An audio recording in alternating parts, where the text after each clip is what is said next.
தள்ளிக்கிட்டே தெருவுல ஓடுவேன். அதுக்கப்புறம் கால்ல உந்தி உந்தி தள்ளுவேன். கொஞ்சம் கொஞ்சமா குரங்கு படல அடிக்க ஆரம்பிச்சிட்டேன். அதெல்லாம் பெரிய விஷயம். குரங்கு படல அடிச்சுக்கிட்டே கடைக்கு போறது, கடை வீதிக்கு போறது, விளையாட போறது. வார கணக்கா குரங்கு படல அடிச்சுட்டே இருக்கிறத பார்த்து எங்க தெருவுல ஒருத்தர் மேல உட்காந்து ஓட்ட சொல்லி கொடுக்குறேன்னாரு. எனக்கு பயம். ஏறவே மாட்டேன்ட்டேன்.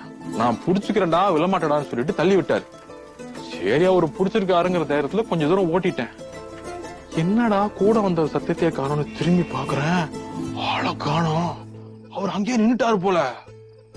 ஆடி போச்சு. சின்ன கை வேறையா பிரேக் பிடிக்க முடியல.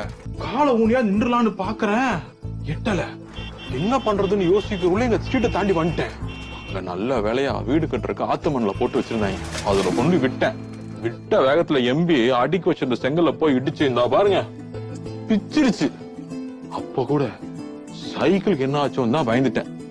சுத்தி இருக்கிறவங்களாம் வந்து தூக்கி விட்டு குழுமூர் கொடுத்து கொஞ்ச நேரம் உட்கார வச்சு அனுப்பிச்சு விட்டாங்க.